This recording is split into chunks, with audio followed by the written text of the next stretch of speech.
할렐루야. 이번 주간에 하나님께서 확신과 소망 있는 인생이라는 하나님 언약을 주셨습니다. 구원의 확신, 하나님 우리에게 주신 언약 속에서 구원을 완성하시고 절대로 변하지 않는 구원을 우리에게 허락하셨습니다. 사람들 중에 구원이 변한다, 죄를 지으면 다시 회개해야 구원받는다, 이런 교인들이 너무 많습니다. 우리나라뿐만 아니라 전 세계에도 많이 깔려 있는 것 같아요. 그래서 우리나라에 들어와 있는 다민족들을 만나서 이야기해 보면 그런 신앙을 가진 사람들이 굉장히 많습니다. 가톨릭 교도들은 말할 필요도 없고요. 개신교에 있는 많은 교단들 중에도 그런 신앙을 가지고 있는 사람들이 많거든요. 그래서 그런 사람들 만날 때마다 이제 저는 성경을 가지고 한번 하나님 자녀는 영원한 하나님 자녀다, 구원은 완전한 것이다, 그리스도가 모든 것을 한 번에 다 끝냈다, 그 메시지를 전달합니다. 이번 주간에 하나님 우리에게 주신 구원의 완전성, 결코 취소될 수 없는 그 구원을 우리에게 주셨는데 그냥 주신 것이 아니라 말씀을 가지고 우리에게 확신으로 주신 것입니다. 그래서 이 사실을 붙잡고 말씀 위에서 흔들리지 않는 확신과 소망 가지게 되시기를 주님의 이름으로 축원합니다. 오늘 제목은 부르심의 소망입니다. 오늘 본문은 우리가 너무나도 잘 아는 시대적인 전도자 바울이 회심하는 장면입니다. 바울은 하나님이 특별히 쓰시기 위해서 특별한 방법으로 예수를 믿게 하셨고 회심하게 하셨어요. 우리가 하나님을 믿을 때도 나름의 어떤 스토리들이 있습니다. 여러 가지 다양한 방법으로 하나님은 구원을 완성하시는데 우리 개인에게도 하나님이 그런 과거의 스토리들을 주셨죠. 누가 추천을 해서 어떤 영화를 한 프로 봤는데요. 제목이 예수는 역사다라는 그런 영화입니다. 원래 책으로 쓰여진 것인데 이제 영화가 돼서 나왔더라고요. 추천을 해서 봤는데 어떤 기자에 대한 이야기입니다. 미국의 어떤 시카고에 기자 한 분이 젊은 나이에 굉장히 성공했어요. 그래서 유명한 기사들을 많이 써서 히트를 친 그러한 젊은 기자입니다. 그래서 와이프하고 또 딸하고 이렇게 세 가족이 함께 살아가는 거예요. 근데 이 가정은 무신론자 가정입니다. 근데 하루는 레스토랑에서 식사를 하다가 이 딸이 밥을 먹다가 음식물이 목에 걸렸어요. 그러면 숨을 못 쉬지 않습니까? 그래서 이제 숨이 안 쉬어져서 얼굴이 하얗게 질려가지고 막 넘어가고 있을 때 이 부모들이 뭘 압니까? 기자가 응급처치 갑자기 하면 당황스러워서 못 하잖아요. 근데 지나가던 그 레스토랑에 같이 식사하고 있던 다른 테이블에 어떤 흑인 여자분이 와가지고 도와주는 겁니다. 자기가 간호사니까 A를 나한테 줘봐라. 그래가지고 굉장히 감사하게도 이 아이가 숨을 쉬고 이제 그 다음 나쁜 일이 발생하지 않은 겁니다. 그래서 너무나도 감사하잖아요. 생명의 은인인데 너무 감사합니다 이렇게 이야기를 하니까 그 흑인 간호사 여자분이 내가 아니고 예수님입니다 이렇게 이야기한 거예요. 그러니까 이 사람들이 황당하잖아요. 그래서 그러냐고, 어쨌거나 감사합니다 그래 놓고 집에 왔는데 이 아이의 엄마가 그게 계속 생각이 나는 거예요. 그 예수라는 분이 누구길래 내가 아니고 예수라고 했을까? 그래가지고 남편한테 그런 걸 예수가 누구지 이렇게 물어보니까 남편이 무신론자, 극심한 무신론자다 보니까 자꾸 말을 무시하는 거예요. 그런 생각하지 마라, 그냥 우연의 일치다 이렇게 이야기한 거예요. 그러다가 이 여자분이 결국에는 병원까지 찾아가 가지고 그 간호사를 만납니다. 그래가지고 그때 그 이야기했던 그 예수라는 분 이야기를 좀 다시 좀 해줘봐라. 그러니까 정말로 듣고 싶냐 이 간호사가 물어본 거예요. 그래가지고 같이 그날 이제 수예배 같은 그런 저녁 예배를 간 겁니다. 이제 거기서 말씀을 듣고 한 번, 두 번, 세 번 이렇게 가면서 진짜 예수님을 내가 모셔야 되겠구나 그런 마음이 들었어요. 그래서 그 흑인 간호사분한테 내가 예수님을 영접하고 싶은데 도와달라. 그래가지고 둘이 같이 영접 기도를 하고 이제 하나님의 자녀가 됐습니다. 이렇게 이제 신앙심이 깊어가는 반면에 그 남편 기자분은 극심한 무신론자잖아요. 이제 와이프가 자기가 있었던 일을 결국에는 이야기해버립니다. 남편이 무신론자인 걸 아는데 나는 이제 혼자서 교회 가고 있고 예수님 영접했고 이런 이야기를 하니까 남편이 너무 화가 나고 왠지 교회 여자를 뺏길 것 같고 왠지 우리 집에 있는 돈을 다 교회에 갖다 바칠 것 같고 그런 이제 기분이 든 거예요. 그래가지고 예수가 부활했다고 하는데 그거 다 거짓말이다. 옛날에 써졌던 그 거짓말을 왜 그렇게 믿느냐. 근데 이 와이프가 말을 안 듣는 겁니다. 설득을 안 당하는 거예요. 그래서 이 기자분이 기자 아닙니까? 팩트를 가지고 사실을 가지고 예수가 부활한 게 사실이 아니다라는 것을 증명하러 다니는 겁니다. 그래서 미국 안에 있는 제일 유명한 학자들을 찾아가서 예수가 부활하지 않았다는 것을 증명하려고 여기저기 돌아다니는 거예요. 미국 땅이 얼마나 큽니까?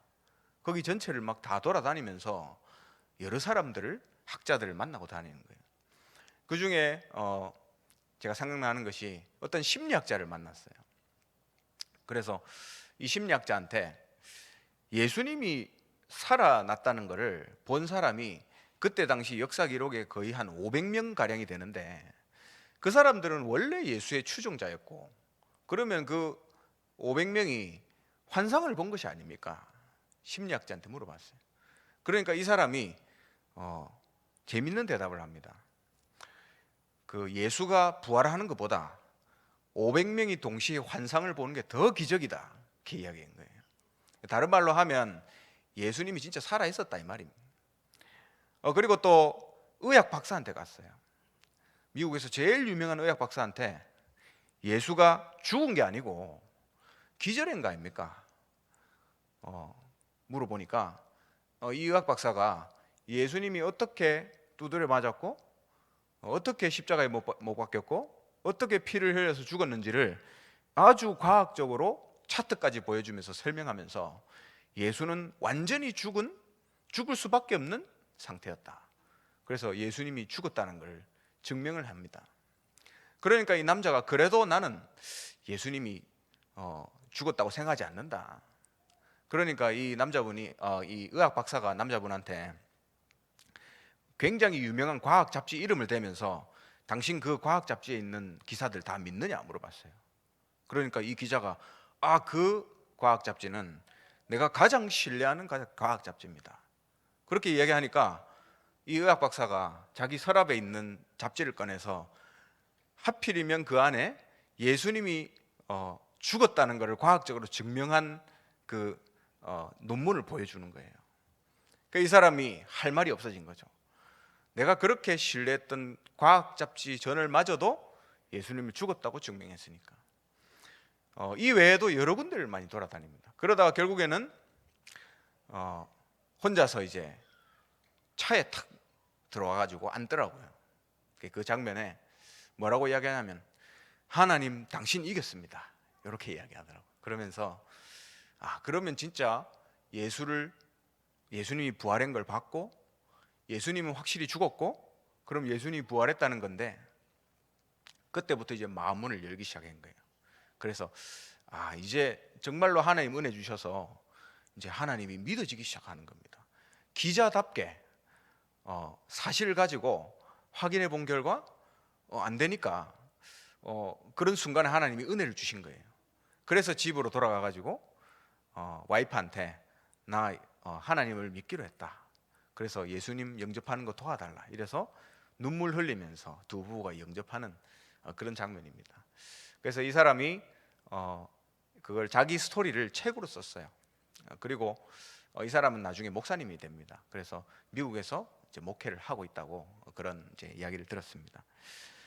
이렇게 하나님은 사람마다 그 사람을 부르시는 방식이 다르죠. 하나님이 우리를 어떻게 부르셨는지 다 여러분 스토리가 있지 않습니까?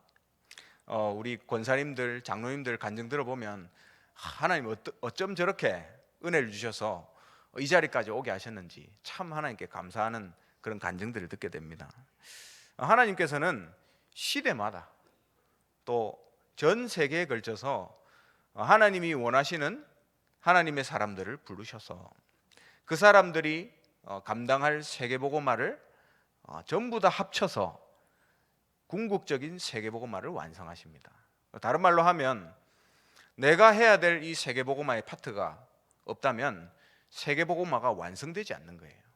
내가 가지고 있는 그 파트가, 내가 해야 될 헌신이 아주 작은, 아무도 들여보지 않는 그런 걸 하더라도 이 부분이 없으면 세계복음화 전체가 완성되지 않는 겁니다. 그렇다면 하나님이 나에게만 주신 그 부르심의 소망이 있다는 이야기죠.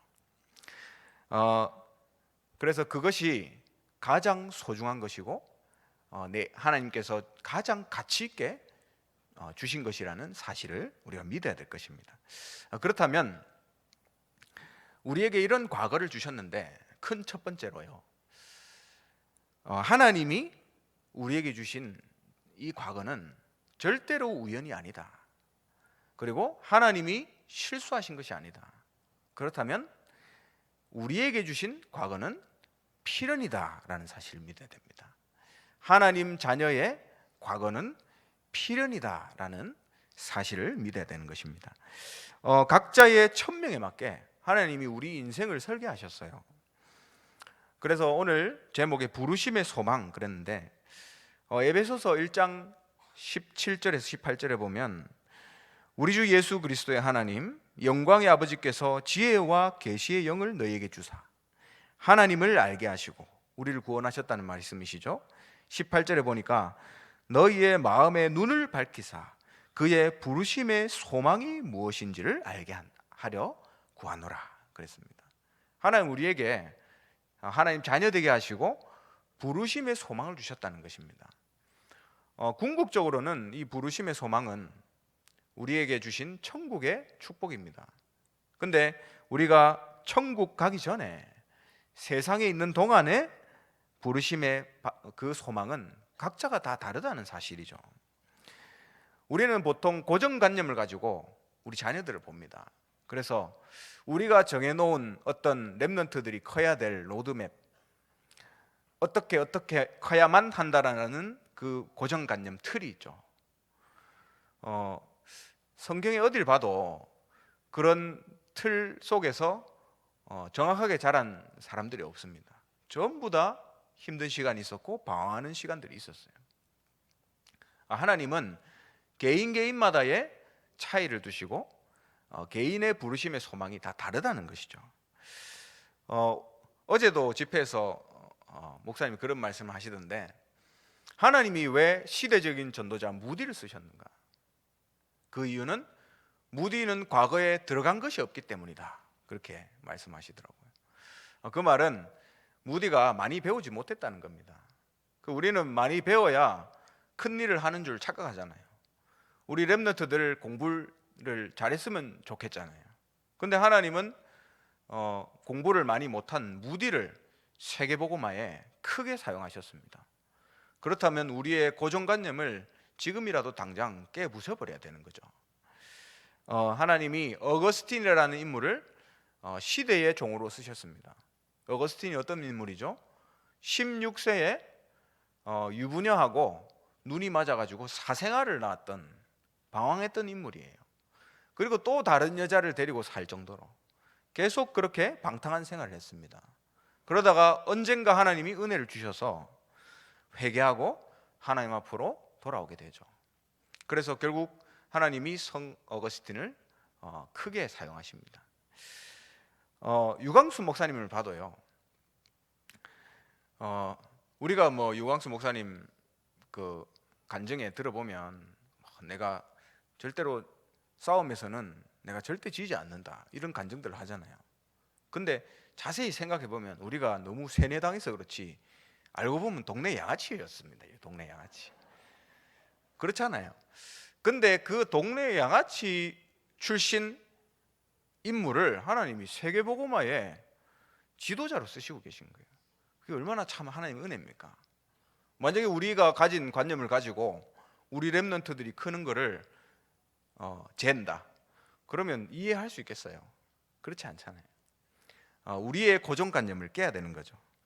하나님은 바울을 이 예수 믿는 사람 잡아 죽였던 천하의 나쁜 놈 아닙니까? 그 바울 하나님이 선교를 시작하는 인물로 사용하셨다는 사실. 그래서 하나님은 지금 좀 방황하더라도, 지금 좀 우리 남편이 아직까지 복음 속으로 안 들어왔다 하더라도, 지금 우리 자녀가 아직까지 방황하고 있더라도 하나님의 부르심의 소망에 맞게 인생을 설계하시는 중이라는 사실입니다. 이 사실을 믿으시기 바랍니다. 바울은 오늘 성경에 나온 인물이죠. 바울은 헬라어 히브리어에 능통한 사람이었어요. 하나님이 그런 언어를 가진 사람으로 하나님 준비시키셨죠. 그리고 사도행전 9장 15절에 오늘 보니까 내 이름을 이방인과 임금들과 이스라엘 자손들에게 전하기 위하여 택한 나의 그릇이다 했습니다. 하나님이 바울과 안디옥 교회를 가지고 선교를 시작하신 거예요. 그리고 바울은 또 어떻게 공부했죠? 그 당시 율법학자 가말리아의 문화생이었습니다. 그러니까 구약의 정통한 바리새인으로 하나님이 준비시킨 거죠. 그래 놓고 하나님이 바울 서신을 통해서 기독교의 중요한 신학들을 정리하게 하십니다. 하나님 그렇게 쓰신 거예요. 그런 과거를 일부러 하나님이 준비하신 거죠. 천하의 나쁜 놈이었지만 그런 과정이 필요하다는 사실입니다. 그래서 사도행전 19장, 23장, 27장에 나와 있는 대로 하나님은 로마 복음화에 이 바울을 사용하시죠. 내가 로마도 보아야 하리라. 로마에서도 증거해야 하리라. 내가 가이사 앞에 서야 하리라. 그래서 결국 로마가 복음화되고 로마가 뚫었던 그 실크로드를 통해서 전 세계에 복음이 전파됩니다. 과거는 필연이라는 사실이죠. 이번에 2월 달에 다민족 관련된 수련회, 또 집중훈련, 또 TCK들 수련회, 이런 수련회들을 많이 했습니다. 그런 시간들을 지내면서 제가 느낀 부분이 있어요. 제 자신에게 느낀 부분입니다. 그게 뭐냐면 하나님은 내 실력과 노력하고 상관없이 하나님이 언약 말씀 주신 대로 이루어 나가시는구나. 그걸 확인했어요. 작년에 주셨던 그 다민족 본부 수련회의 메시지를 보니까 하나님이 그 메시지 그대로 하나님 우리를 인도하고 계시더라고요. 그래서 저 모든 것이 말씀 성취구나, 그런 사실을 좀 확인하게 됩니다. 그리고 두 번째는 나의 이 작은 그릇하고 상관없이 하나님이 이 일 때문에, 하나님의 일 때문에 필요한 사람들을 붙여주시는구나, 그런 것들을 보게 돼요. 제 개인을 봐도요, 하나님이 저에게 허락하셨던 그 과거들이 전부 하나님이 원하시는 이 사역을 위해서 나를 준비시킨 것이구나, 그러한 사실을 확인하게 됩니다. 이번에 TCK 수련을 했는데 여러분 TCK가 어떤 인물들인지 잘 아시죠? 다문화 가정의 자녀들을 TCK라고 합니다. 그래서 그 아이들을 이번에 한 9명 정도 모아가지고 우리 저 가까운 가창에서 이제 장소를 빌려서 수련을 했습니다. 근데 이 아이들이 얼마나 참 기가 세고 이 에너지가 넘치는지 보통 아이들 한 5배 정도 되더라고요. 그래서 얘들은 진짜 무슨 슈퍼 랩런트다, 너무 힘이 좋으니까. 그래가지고 저희가 복층을 썼는데 2층에 랩런트들이 많이 있었거든요. 그래 막 돌아다니는데 진짜 천정 구조물이 막 무너질 것 같더라고요. 그리고 얼마나 떠들었든지 경찰 출동을 했습니다 이번에. 그래가지고 제가 막 그 주민들이 경찰 부른 것 같아요. 그래서 주민들한테 죄송합니다, 우리 그 청년 쌤하고 같이 둘이 가가지고 죄송합니다 사죄하고요. 그러면서도 기분 좋더라고요. 이 랩런트들이, 이 TCK들이 복음으로 자라날 수 있다는 것이 감사하고, 또 애들이 그렇게 놀아야죠. 그렇지 않습니까? 그러면서 이 아이들은 이제 언어가 준비된 애들이거든요. 한국어랑 중국어를 동시에 합니다. 한국어와 영어를 동시에 합니다. 한국어와 베트남어를 동시에 해요. 또 영어하는 애들은 그냥 영어도 아니에요. 저희가 보통 하는 그냥 영어가 아니고 얘들은 흑인 영어예요. 흑인 영어. 여러분, 흑인 영어는 공부해서 될 수가 없거든요. 그 하나님이 이제 그렇게 준비시키셔서 미래에 하나님이 세계복음화에 사용하시겠죠. 우리의 모든 과거는 필연이라는 사실입니다. 제가 아는 어떤 필리핀 친구가 직장에서 일을 하는 친구인데요. 한국에 오니까 너무 외롭고 힘들잖아요. 그래서 그걸 풀어야 되는데 풀 방법이 없어서, 원래 캐톨릭 출신이거든요. 뭐 하나님을 깊이 믿는 것도 아니고, 그래가지고 늘 술로 밤마다 이제 사는 거예요. 여자도 만나고 술도 마시고. 근데 안 풀리는 겁니다. 그렇게 살다가 하루는 이제 이 친구가 두부 공장에서 일하거든요. 근데 이 두부 공장에 보면 이 안에 있는 그 재료들을 이렇게 썩는 이제 프로펠러 같이 이렇게 막 썩는 기계가 있대요. 근데 거기 일을 하다가 이 친구가 거기에 빠지게 된 겁니다. 그럼 어떻게 되겠어요? 다리가 절단되는 거거든요. 근데 가까스로 이 친구가 떨어질 뻔 하다가 위에 있는 구조물을 탁 잡았어요. 그래서 결국에는 이제 안전하게 밖에 나오게 됐어요. 그때부터 얘가 내가 이런 식으로 살면 안 되는데, 이런 마음을 이제 가지게 된 거예요. 근데 그때 당시에 그 지역에서 우리가 이제 다락방을 하고 있었거든요. 그래서 그 친구가 거기에 참석하게 되고 밤마다 술로 잠을 잤는데, 불면증을 이제 달랬는데, 이제는 하나님 말씀 읽고 너무 행복하게 잠이 오는 거예요. 참 감사하지 않습니까? 그러다가도 또 많은 일들도 있었어요.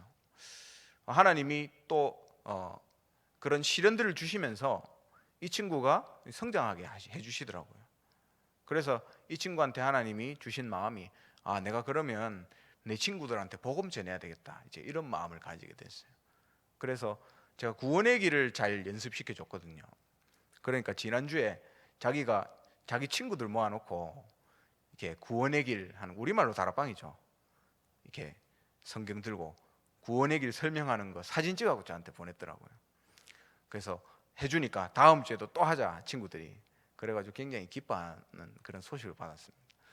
하나님이 그렇게 천주교 출신 이런 친구를 하나님 은혜 주셔서 천주교인들한테, 자기 친구들 필리핀 사람들한테 복음 전하게 하시는 거예요. 우리 교회 어떤 다문화 가정 어머니가 있습니다. 그 어머니는 본국에 있을 때 초등학교 교사였는데 우리 한국에 어쩌다가 결혼을 하러 오게 됐어요. 근데 이혼 가정에 어떤 제 자녀가 한 명 있는 그런 가정에 오게 됐습니다. 근데 이 엄마가 와 보니까 자기가 생각했던 거하고 너무 다른 거예요. 자녀하고 안 통하지, 말 안 통하지, 고부간의 갈등, 또 시댁에 있는 그 가족들하고의 갈등, 남편과의 갈등, 말도 안 통하고, 이거 너무 힘든 거예요. 그런 걸 지내면서 이 친구가 이 엄마가 그래도 크리스찬이거든요. 그래서 그 어려움 때문에 우리랑 연결돼서 말씀을 받던 중에 한 2년 정도 됐는 것 같아요. 이제는 우리 교회에 얼마 전에 이제 오게 됐는데 강단 말씀이 들리기 시작했어요. 그래서 하나님이 너무 참 주일마다 우리 신봉준 담임 목사님을 통해서 주시는 그 말씀에 참 큰 은혜를 계속해서 받고 있습니다. 하나님이 그래서 이분에게 은혜 주시는 이유가 뭔가, 얼마 전에 이제 그런 포럼을 하더라고요. 내가 이런 다문화 가정에 엄마들이 이렇게 고생하는 거를 내가 와서 알게 됐는데, 그렇다면 내가 똑같이 이렇게 힘들어하는 이 다문화 가정 엄마들 이 복음 전하라고 하나님이 나한테 은혜 주시는 거 아닌가, 하나님의 계획이 그게 아닌가, 이렇게 포럼을 하더라고요. 하나님이 그런 과거, 그런 과정들을 허락하시는 거죠. 그것이 실패겠습니까? 가정의 그런 어려움 속에서 힘들어하는 게 실패가 아니죠. 하나님이 허락하신 거고 필연적인 하나님의 계획이라는 사실. 우리에게도 있습니다. 하나님이 우리에게 주신 과거, 여러분 한번 생각해 보세요. 나에게 어떤 과거가 있었는지 후회되는 것도 있고 지워버리고 싶은 것도 있고, 또 그때 그렇게 했으면 안 되는데, 이런 것들도 많잖아요. 근데 하나님은 절대로 실수하지 않으셨다는 사실. 하나님은 그게 필연적으로 필요했기 때문에 우리에게 허락하셨다는 사실입니다. 그 사실을 믿고 응답받게 되시기를 주님의 이름으로 축원합니다. 그러면 하나님은 우리에게 이런 필연적인 과거를 주셔서 천명을 허락하셨는데요, 이 부르심의 소망을 허락하셨는데 하나님이 하고 싶은 일이 있습니다. 왜 우리를 이런 천명을 통해서 부르셨나? 바로 바른 복음을 증거하기 원하시는 거죠.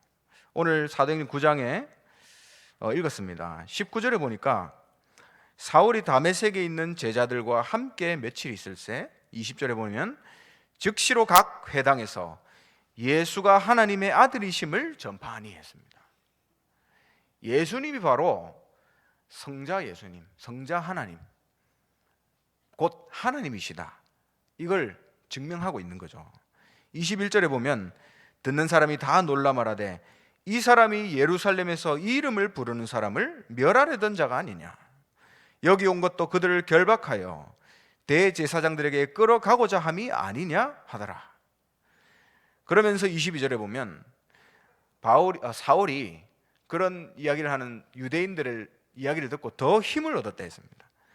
더 힘을 얻어서 예수를 그리스도라 증언하여 다메섹에 사는 유대인들을 당혹하게 하니라. 이 메시지인 거예요. 하나님 우리에게 예수는 하나님의 아들이시다, 예수는 그리스도시다, 이 메시지, 바른 복음을 우리를 통해서 증거하기 원하시는 것입니다. 그것 때문에 하나님 우리를 천명을 주시고 우리의 과거를 허락하셨고 부르심의 소망을 허락하신 것이죠. 모든 사람이 죄에 묶여 있고요, 또 모든 사람이 사단 권세 아래 있고, 또 모든 사람이 지옥 배경 가운데 있지 않습니까? 그래서 이 부분은 세례 요한, 예레미야로 해결할 수가 없는 부분입니다. 착한 일을 한다고 이게 해결되겠습니까? 엘리야 선지자로는 해결이 안 되는 것이죠. 그래서 예수님이 제자에게 물었습니다. 너희는 나를 누구라 하느냐? 그때 시몬 베드로가 대답합니다. 주는 그리스도시요 살아계신 하나님의 아들이십니다. 똑같은 고백이죠. 바울이 예수가 하나님의 아들이신 것을 증명하였고 예수가 그리스도라는 사실을 증명하였지 않습니까? 베드로도 같은 고백을 한 거예요. 주는 그리스도시요 살아계신 하나님의 아들이십니다. 우리의 천명이 237개국에 이 예수가 그리스도라는 이 복음을 증거하는데 사용하시려고 하나님이 우리의 천명을 허락하셨다는 사실입니다. 그런데 이 일 때문에 우리에게 핍박이 올 수도 있습니다. 또 어려움이 올 수도 있습니다. 오늘 성경에 읽어보니까 핍박이 오게 되는 것이 당연하구나라는 사실을 알게 돼요. 유대인들이 바울을 죽이려고 조직까지 구성했습니다. 하나님은 그런 중에도 바울과 함께 하셨죠. 그리고 피할 길을 여셨습니다. 우리에게 어려움이 올 수도 있습니다. 그러나 그 어려움은 어려움이 아니라 결국 그 어려움 속에서 하나님 우리를 보호하시고 하나님 우리에게 피할 길을 반드시 여실 것이다. 그리고 바울이 어떨 때는 죽을 만큼 두드려 맞는 일도 있었습니다. 그래서 죽은 줄 알고 갖다 버렸다 했잖아요. 근데 다시 하나님이 일어날 힘을 주시고 또 그 두드려 맞았던 똑같은 곳으로 가서 복음 증거하게 하시죠. 우리가 전도자로서 죽을 것 같은 고통 있을 수 있습니다. 그러나 하나님은 이 복음 때문에, 이 전도운동 때문에 우리에게 복음의 힘을 다시 한번 주시고 다시 일어나게 역사하실 것입니다. 그리고 바울은 복음 전하다가 결국에는 심지어 죽기까지 했어요. 순교당했습니다. 바울을 죽이면 끝날 줄 알았는데 그 바울이 남긴 복음의 능력을 로마가 막지를 못했어요. 그래서 우리가 남기고 간 이 복음의 능력이 우리는 가지만 이 복음의 능력이 역사에서 237 나라의 땅 끝까지 증거될 것입니다. 바울을 시작으로 하나님이 로마를 복음하셨고 로마를 통해서 전 세계에 복음이 증거됐듯이 하나님은 바른 복음 가진 우리를 통해서 전 세계에 복음화를 하실 것입니다. 그래서 하나님이 우리에게 과거를 허락하셨고 그걸 통해서 부르심의 소망, 천명을 주신 것이죠. 말씀을 맺겠습니다. 오늘 집에 가셔서 한번 생각해 보세요. 내 과거에 어떤 일이 있었는가? 우리 과거에 대해서 생각해 볼 시간이 많이 없지 않습니까? 어렸을 때부터 한번 생각해 보세요. 하나님이 왜 나에게 이런 과거들을 허락하셨는가? 그렇다면 하나님이 나에게 원하시는 것이 무엇인가? 그거를 발견하는 것이 메시지입니다. 하나님이 지금 나에게 필요한 이 천명에 맞는 사람으로 하나님 나를 쓰시기 위해서 그 과거를 허락하셨다는 사실이죠. 바울은 자신만의 천명이 있었습니다. 우리도 하나님이 우리만의 천명이 있는 거죠. 만약에 이 천명이 없고 비록 작지만 내가 하는 세계복음화가 없다면 서론에서 말씀드렸다시피 세계복음화가 완성되지 않습니다. 하나님은 나를 통해서 반드시 하실 일이 있고 그 일을 내가 하지 않는다면 하나님 천국으로 부르시지 않으세요. 그래서 하나님은 이 땅에 우리가 해야 될 과업을 맡겨놓고 기다리고 계신 사실입니다. 그래서 그 사실을 기억하시고 이 천명을 찾고 응답받는 237개국 세계복음화의 증인으로 서게 되시기를 주님의 이름으로 축원합니다. 기도하겠습니다. 하나님 감사합니다. 우리를 이번 한 주간 확신과 소망 가운데 인도하시며 또 특별히 우리에게 천명을 주사 하나님이 원하시는 세계복음화에 귀하게 사용하심을 감사를 드립니다. 하나님 부르심의 소망을 발견하는 밤이 되게 하시며 우리에게 필연적으로 주신 그 과거 속에서 하나님 우리에게 이야기하기 원하시는 그 메시지를 찾아내는 귀한 밤이 되도록 하나님 은혜 더하여 주시옵소서. 살아계신 주 예수 그리스도의 이름으로 기도드립니다. 아멘.